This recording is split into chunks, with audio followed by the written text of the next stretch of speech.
Assalamualaikum warahmatullahi wabarakatuh. Nama saya Farel Ananda Citra Putra, kelas 11 MIPA 4. Alamat Tanjung Gading, hobi mendengarkan musik dan membaca buku.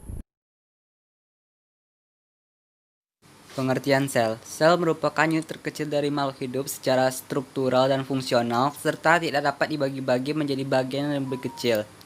Secara struktural, artinya sel merupakan unit terkecil dari makhluk hidup. Sedangkan secara fungsional, artinya sel memiliki kemampuan untuk dapat melakukan berbagai proses kehidupan seperti perombakan, sintetis, respirasi, dan lain-lain. Sel. Sel memiliki tiga struktur utama, yaitu membran sel, sitoplasma, dan organel sel.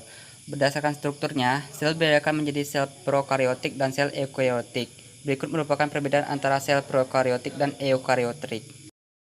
Perbedaan keduanya ialah sel eukariotik memiliki membran inti, memiliki sistem endomembran, terdapat pada kingdom Protista, fungi, plantae, dan animalia. Membran sel merupakan batas antar lingkungan luar dengan bagian dalam sel. Membran sel bersifat selektif permeable, yaitu hanya dapat dilewati oleh zat-zat tertentu seperti glukosa, asam amino, gliserol, dan ion.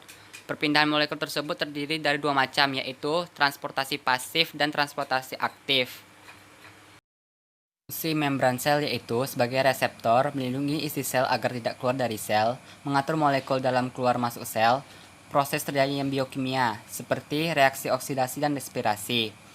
Membran sel terdiri dari lapisan protein dan lapisan lipid rekap 2 atau lipid bilayer. Yang pertama, lapisan protein berbentuk dua macam lapisan, yaitu lapisan protein dan perifer atau ekstrinsik. Lapisan kedua yaitu lapisan lipid disusun oleh fosfolipid yang terdiri dari gugus fosfat. Sitoplasma merupakan cairan di dalam sel, tempat di mana organel-organel sel berada.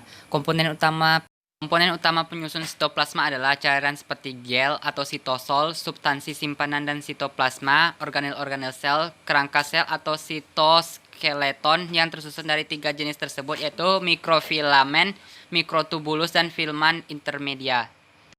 Organel sel. 1. Nukleus atau inti sel. Nukleus berperan sebagai pengendali kegiatan sel. Organel terbesar dalam sel yang memiliki diameter sekitar 10 UM.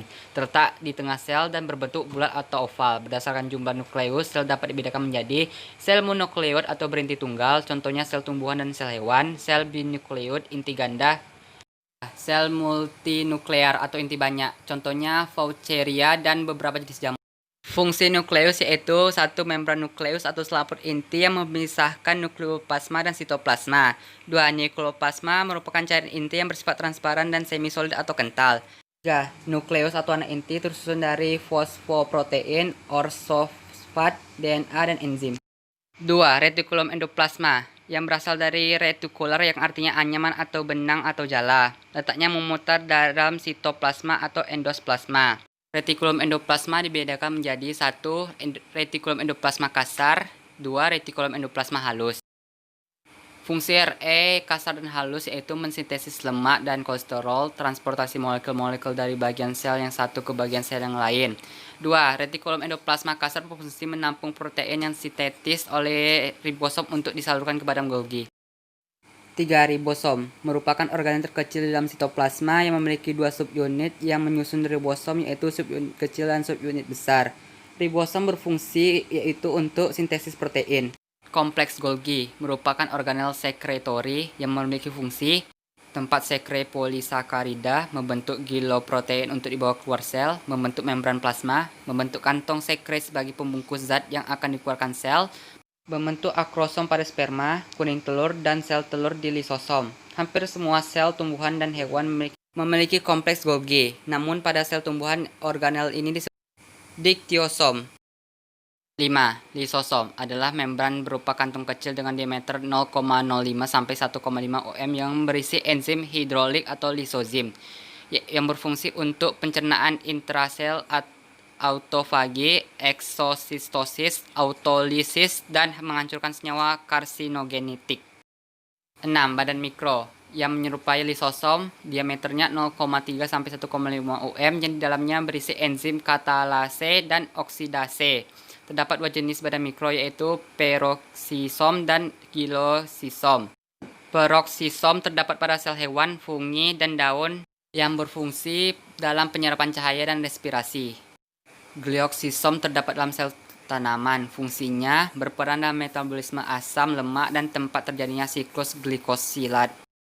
7. Mitokondria memiliki bentuk bulat panjang seperti tongkat dan terdapat pada sel eukariot aerob. Berfungsi sebagai oksidasi makanan, respirasi sel, dehidrogenasi, fosforilasi oksidatif, dan sistem transfer elektron. 8. Kloroplas terdapat pada sel tumbuhan dan algae, berfungsi sebagai tempat berlangsungnya fotosintesis. 9. Sentriol terdiri dari satu lapis silindris yang di dalamnya terdapat 9 mikrotubulus. Fungsinya yaitu proses pembelahan sel.